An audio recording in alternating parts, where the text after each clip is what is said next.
kerendahan hati dan kemuliaan. Ini adalah pembelajaran yang harus diketahui oleh orang Kristen. Karena ini adalah suri tauladan Yesus Kristus yang diberikan kepada kita, yang sudah banyak dilupakan dan diabaikan. Keserupaan menjadi gambaran Allah pada manusia adalah kerendahan hati Allah dalam firman-Nya yang menjadi manusia, dan disusul dengan ketaatannya dalam karya keselamatan yang diberikannya, sehingga mati di kayu salib untuk menyelamatkan umat manusia. Ini adalah contoh yang diberikan Allah, bahwa Allah kita adalah Allah yang rendah hati. Karena dalam Amsal 16 ayat 18 mengatakan, kecongkakan mendahului kehancuran, dan tinggi hati mendahului kejatuhan.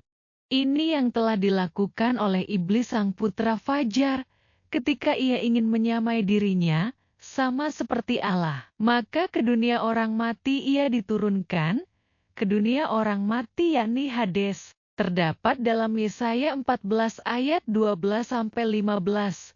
Wah, engkau sudah jatuh dari langit, hai bintang timur, putra fajar, engkau sudah dipecahkan dan jatuh ke bumi, hai yang mengalahkan bangsa-bangsa. Engkau yang tadinya berkata dalam hatimu, aku hendak naik ke langit, aku hendak mendirikan tahtaku mengatasi bintang-bintang Allah, dan aku hendak duduk di atas bukit pertemuan, jauh di sebelah utara. Aku hendak naik mengatasi ketinggian awan-awan, hendak menyamai yang maha tinggi. Sebaliknya, ke dalam dunia orang mati engkau diturunkan, ke tempat yang paling dalam di liang kubur.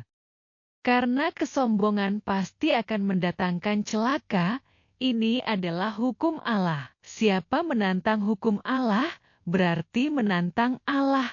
Karena dalam hukum Allah juga, siapa yang rendah hati akan ditinggikan. Seperti Tuhan Yesus diberikan kemuliaannya. Setelah dengan kerendah hatiannya, diolok-olok, dicaci maki, dihina, diberi mahkota duri, diludahi dan disalib. Apakah Tuhan Yesus membalas dengan caci maki?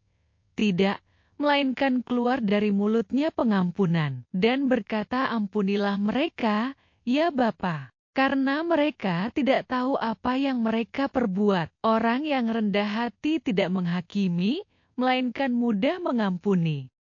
Salah satu tipu muslihat iblis agar kita jatuh adalah melalui kesombongan.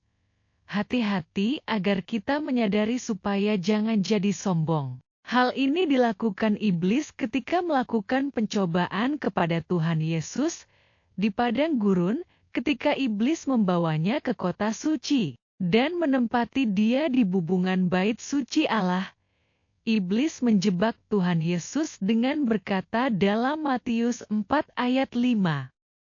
Jika engkau anak Allah, jatuhkan dirimu ke bawah, sebab ada tertulis mengenai engkau. Ia akan memerintahkan malaikat-malaikatnya, dan mereka akan menatang engkau di atas tangannya, supaya kakimu jangan terantuk kepada batu. Pencobaan untuk melakukan hal yang sombong dibalas oleh Tuhan Yesus dengan mengatakan, janganlah engkau mencobai Tuhan, Allahmu, karena pencobaan ini akan menimbulkan rasa memegahkan diri atau pamer, atau untuk dapat dilihat oleh banyak orang. Tuhan Yesus tidak melakukannya, karena merupakan penyimpangan dari sifat kerendahan-hatiannya, yakni dosa kesombongan. Kemenangan Tuhan Yesus atas dosa kesombongan dari tipu muslihat iblis merupakan kemenangan bagi kita semua dari kekalahan Adam yang memakan buah pengetahuan untuk menjadi sombong, sama seperti Allah. Karena itu Tuhan Yesus disebut sebagai Adam kedua yang memenangkan tipu daya iblis dari kesombongan. Ada apologet Islam yang mengatakan, bila Tuhan Yesus Allah, coba tunjukkan dalam Alkitab, di mana Tuhan Yesus mengatakan, akulah Allah, sembahlah aku. Sebenarnya pernyataan ini dapat kita jawab langsung dalam pembelajaran ini, karena Allah orang Kristen memiliki sifat yang rendah hati, bukan sifat yang sombong, yang suka memegahkan diri dalam pelayanannya di bumi, yang walaupun telah menunjukkan banyak sekali mujizatnya, sesuai perintah Allah Bapa, tetapi banyak juga yang tidak percaya. Malah orang Farisi mengatakan, mujizatnya berasal dari Beelzebul. Apalagi mengatakan, akulah Allah, sembahlah aku. Ini sama seperti jebakan iblis dan orang Yahudi yang menghakimi Yesus menjelang penyalibannya untuk menyatakan dirinya sebagai Allah yang sekarang dilakukan lagi oleh apologet Muslim. Sekali lagi berhati-hatilah dengan kesombongan, karena itu pasti akan menimbulkan kejatuhan. Kemarahan rakyat pada akhir bulan Agustus lalu merupakan ulah dari para pemimpin yang sombong dan memegahkan diri, yang memamerkan kekayaannya di depan publik, sehingga menimbulkan kecemburuan sosial, dan menimbulkan gap yang makin menjauh antara pemimpin dengan rakyatnya.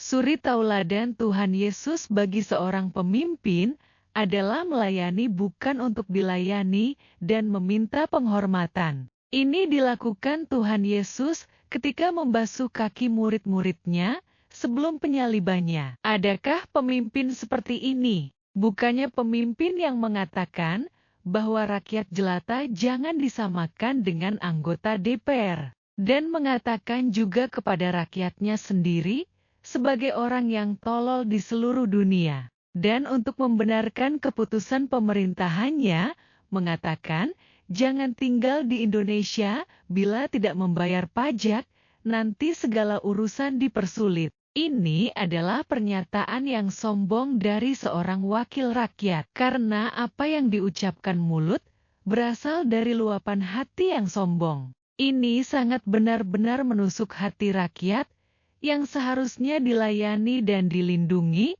malah dibebani dan diolok-olok, malah menjadi tuan atau bos dari rakyatnya sendiri, dan meminta untuk dihormati, tidak disamakan oleh rakyat jelata.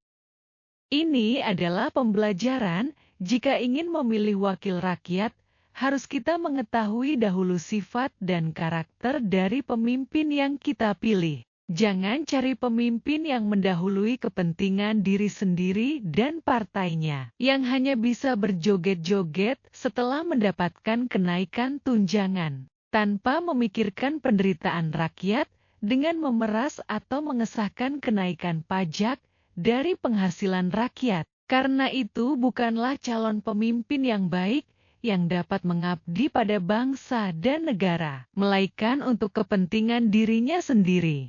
Dan pada akhirnya menimbulkan banyak korupsi. Seperti nasihat Rasul Paulus dalam Filipi 2 ayat 3, dengan tidak mencari kepentingan diri sendiri atau puji-pujian yang sia-sia. Sebaliknya hendaklah dengan rendah hati yang seorang menganggap yang lain lebih utama daripada dirinya sendiri. Ini pembelajaran buat kita semua, bukan hanya untuk pejabat negara saja, supaya kita jangan bersikap sombong dan mementingkan diri sendiri, yang pada akhirnya kita sendiri akan jatuh dan hancur. Hiduplah dalam kerendahan hati, karena orang yang rendah hati akan ditinggikan dan memperoleh kemuliaan. Orang yang rendah hati pasti akan mengakui bahwa segala sesuatu yang dimiliki berasal dari Allah, bukan dari kehebatan, keperkasaan dan kekuatan diri sendiri, seperti bulan yang tidak memiliki cahaya sendiri, melainkan hanya berasal dari matahari. Oleh karena itu janganlah kita sombong dan memegahkan diri, karena itu merampas atau merampok hak Allah, yang memberi kepada kita segala sesuatu untuk dinikmati. Hiduplah selalu dalam kerendah hatian, karena Tuhan akan meninggikan. Ini adalah hukum Allah, yang juga telah dilakukan oleh Allah sendiri, dengan mengutus firman-Nya menjadi manusia, yang dengan rendah hati, mengorbankan dirinya di kayu salib, dengan segala hinaan dan cercaan yang begitu hebat, untuk keselamatan seluruh umat manusia, yang pada akhirnya memperoleh kehormatan dan kemuliaan di bumi dan di sorga. Jika Allah kita tidak rendah hati, maka tidak ada keselamatan bagi seluruh umat manusia. Seperti firman Allah dalam Filipi 2 ayat 6-11, yang walaupun dalam rupa Allah, tidak menganggap kesetaraan dengan Allah itu sebagai milik yang harus dipertahankan, melainkan telah mengosongkan dirinya sendiri dan mengambil rupa seorang hamba dan menjadi sama dengan manusia. Dan dalam keadaan sebagai manusia, ia telah merendahkan dirinya dan taat sampai mati, bahkan sampai mati di kayu salib. Itulah sebabnya Allah sangat meninggikan dia dan mengaruniakan kepadanya nama di atas segala nama, supaya dalam nama Yesus bertekuk lutut segala yang ada di langit dan yang ada di atas bumi dan yang ada di bawah bumi, dan segala lidah mengaku Yesus Kristus adalah Tuhan bagi kemuliaan Allah Bapa. Amin. Jangan lupa like, komen dan subscribe. Tuhan Yesus memberkati. Amin.